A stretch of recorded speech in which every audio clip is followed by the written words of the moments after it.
I'm John with Tapscott Media Services, and welcome to another episode of our podcast where I discuss the ins and outs of professional audio engineering. Today, I'll discuss the professional recording process by identifying the three phases, their purpose, and how each contributes to the desired outcome of having a professional audio product that meets the high demands of industry standards. All right, let's get started. The recording industry has developed three phases of the music recording process. They consist of the tracking phase, the mixdown phase, and finally, the mastering phase. Each are necessary and hold their own value in contributing to the final outcome of an audio product that is ready for airtime. The first phase is the tracking phase. In the tracking session, the elements, sounds, and performance of the vocals and instruments are captured on individual tracks.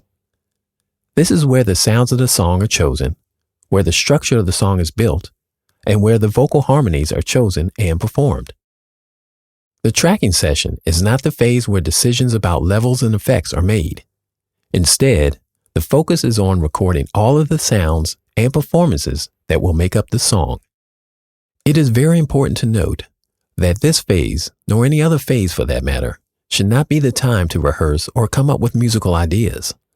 All of the rehearsals and musical ideas are done prior to coming to the studio, because recording studios charge by the hour, and therefore a lot of money will be wasted trying to create or write a new song during that time. After all the elements and content of the song have been recorded, the session is officially over and the next phase in the recording production process is scheduled.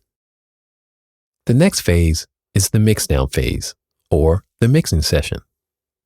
The primary function is to play back all the tracks of the song that was just recorded, to adjust the levels of each track, the effects of each track, and create any automation for these adjustments if necessary.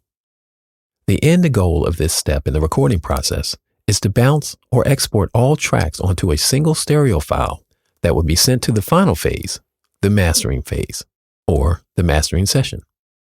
The goal of mastering a song is to ensure that it is optimized for public broadcast and distribution. Optimization includes song length, sonic tonality, dynamic range and levels, and any required transcoding for digital distribution.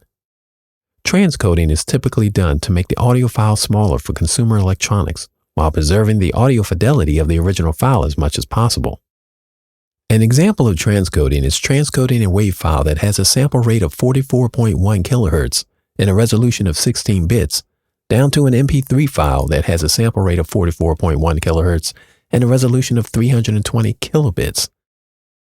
These three phases, the recording session, the mixdown session, and the mastering session, make up the ecosystem of the recording process. This ecosystem of the recording process has been used in the professional industry for decades. It is a successful and repeatable process that, when used, distinguishes professional audio production from audio products produced by non-professionals. Now that you know the three pillars of the recording process, the tracking session, the mixdown session, and the mastering session, you can now elevate your productions to industry standards. I'm John Chandler with Tapscott Media Services. Thanks for listening.